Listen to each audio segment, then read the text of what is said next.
One day, Sudha Murty had to take an auto to some place as her driver was on leave, and she didn't want to drive by herself on Bangalore roads. So she was standing by the roadside waiting for an auto. Suddenly, a car stopped a little further ahead, and someone rolled down the window and waved at her. Looking carefully, Sudha Murty realized it was her friend Saujanya. When Saujanya gestured Sudha Murty to get into the car, Sudha Murty said, "I'm going to the airport. It will be too far for you." Saujanya insisted Sudha Murty to get into the car, saying that she is also going the same way to her hospital. Though Saujanya and Sudha Murty have different views towards life, they are very close friends as they both are open-minded. Saujanya and her husband run a small hospital that has been quite successful. Both their sons are married. One stays abroad, while the younger one stays with them with his family.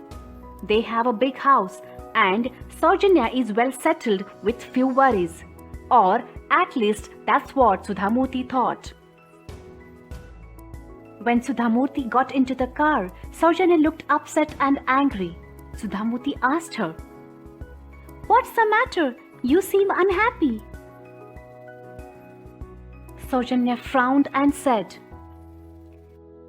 "To be honest, I'm unhappy in the hospital and at home." Surprised, Sudha Murty asked again, "Why? Everything is so good for you." Saujanya continued, "That is what you think, but at home, my mother-in-law expects me to do everything. She forgets that I'm also growing old.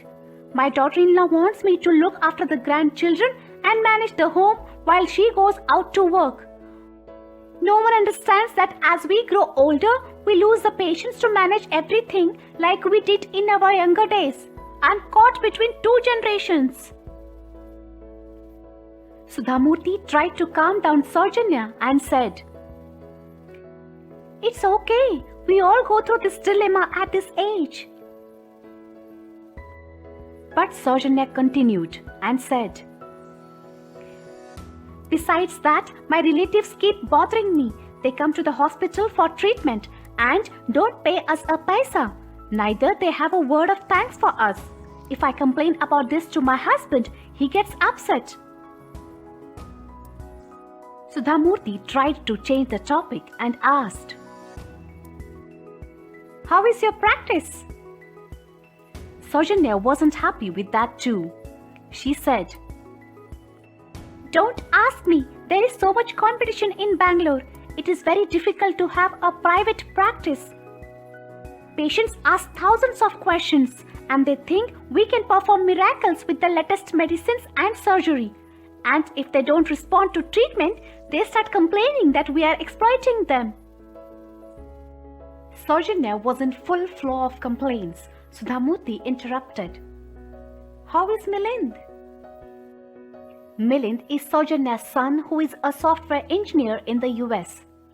Saujanya started again. "Oh, life there is not easy.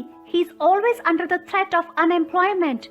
His wife is also working, and there is no domestic help in the US, you see. So the children go to childcare. They have not learned a word of Kannada. I feel sad." It was taking them almost half an hour to travel a couple of kilometers as there were traffic snarls all around. Sudha Murty was now scared that Saujanya would start complaining about the road and the traffic situation as well. So she quickly asked, "How is your friend Veena?" Saujanya frowned again. "Don't ask me about her. Now that they are doing so well in life, she looks down upon me. How can I continue to be friends with her?" Then Sudha Murty asked about Kamala. "Oh, then how is Kamala?" "Oh, I hardly meet Kamala. She always has either health or financial problems. Who has the time to listen to her complaints?" Veena and Kamala were Saujanya's friends for many years, but now she seemed to have developed problems with both. And finally, Sudha Murty asked the question that was on her mind after hearing Saujanya's endless worries. She said, Saujanya, according to you, what is a happy life? Saujanya looked at Sudha Murty and laughed and said, a perfect life would be one without any worries. Daughters-in-law would be obedient and friendly, and mothers-in-law without any expectations. Older people would not be demanding, and friends would be understanding. Relatives would appreciate our work, and patients would realize that the doctors always try their best, but they are not gods. By then, they had reached Airport Road and it was time for Sudha Murty to get out of the car. But she wanted to say something to Saujanya before that. She said,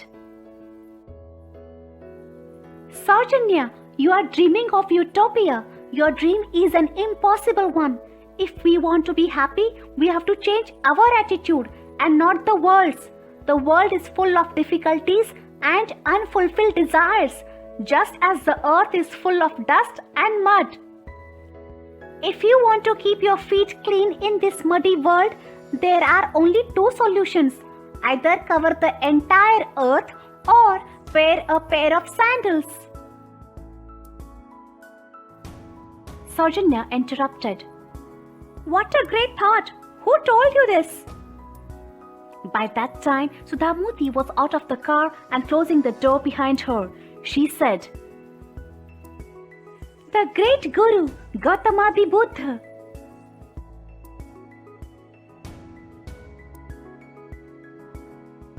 So friends, this story tells us that life is never perfect.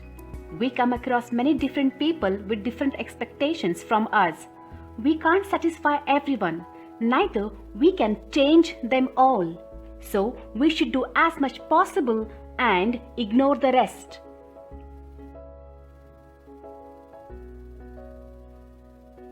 And I hope that you have enjoyed this story. I will come up with a new story next Friday. Till then, you please take care. Jai Hind!